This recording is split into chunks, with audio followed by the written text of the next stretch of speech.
এখানে দুটো স্টপ ককের দূরত্ব প্রায় ধরেন 14 ইঞ্চি এবং থাকবে কি সমপরিমাণ। তাহলে উঁচু এবং নিচু 1 2 3 4 কাজের মধ্যে কিন্তু কথা আছে, তাই না? আমরা কিন্তু ইউটিউবে যে ভিডিওগুলো আপলোড করি রিয়াল ভাবে চেষ্টা করি কিছু দেখানোর। দেখেন এটা দুটো স্টপ কর, একটা হট একটা কুল, অর্থাৎ একটা ঠান্ডা একটা গরম। তো ঠান্ডা এবং গরমের পয়েন্ট আমরা কিন্তু সচরাচর প্রত্যেকটা বিল্ডিং বা প্রত্যেকটা বাথরুমে কিন্তু দেখে থাকি।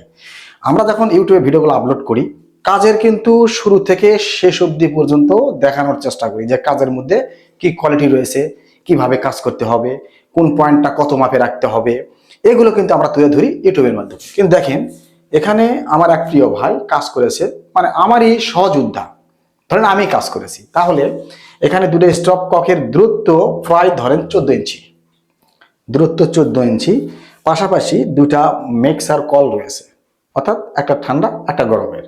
কিন্তু পাশাপাশি এই দুটা কলের পয়েন্ট হবে 6 ইঞ্চি এবং থাকবে কি সমপরিমাণ, সমান সমান থাকবে।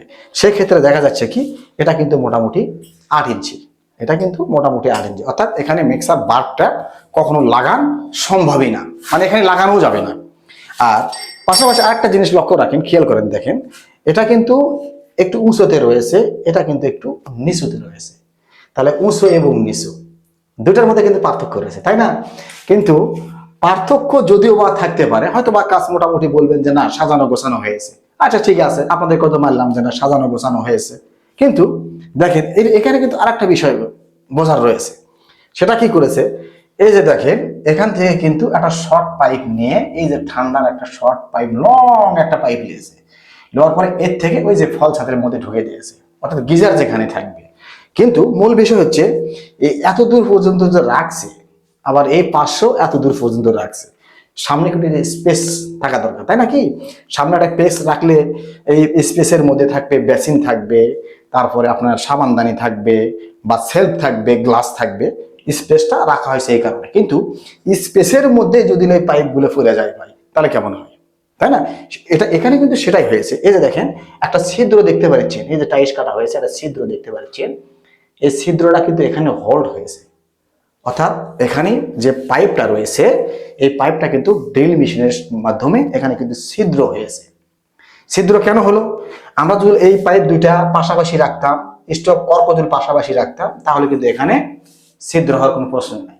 তাহলে এখানে পাইপটা কিন্তু অনেক দূরত্ব দিয়ে দিয়েছে, দেওয়ার কারণে পাইপটা ছিদ্র হয়েছে। আর দেখেন এই যে এখানে কিন্তু রয়েছে 40 mm পাইপ, এখানে কিন্তু অ্যাঙ্গেল স্টপ কর, অর্থাৎ এখানে বেসিন থাকবে। তাহলে এখানে যখন বেসিন লাগাতে যাবে তখন কিন্তু এখানে পাইপ থাকার কোনো প্রশ্নই নেই। এখানে যদি পাইপ থাকে তাহলে এখানে সেলফ থাকবে, এখানে গ্লাস থাকবে, তাহলে কি হবে, সেলফ বা গ্লাস লাগাতে গেলে কিন্তু অবশ্যই হোল্ড হবে, ছিদ্র হবে। তো আমরা যখন এই কাজগুলো করব, আমাদের কাজ দেখবেন, আমরা কিন্তু পরবর্তী অনেক অনেক ভিডিও কিন্তু আমাদের ইউটিউবে রয়েছে, ফেসবুক পেজে রয়েছে, আমরা কিভাবে এই কাজগুলো করি ঠান্ডা এবং গরমের লাইনে, তাহলে কিন্তু অবশ্যই বুঝতে পারবেন যে যারা আমরা এই কাজগুলো করি বা শিখি বা ভবিষ্যতেও করব, অবশ্যই মাথায় চিন্তা ভাবনা রেখে এই কাজগুলো করতে হবে। আমরা যখন এই কাজটা অপরিকল্পিতভাবে করব তখন কি হবে, এই যে বারবার আমাদের এই সমস্যা হতে হবে।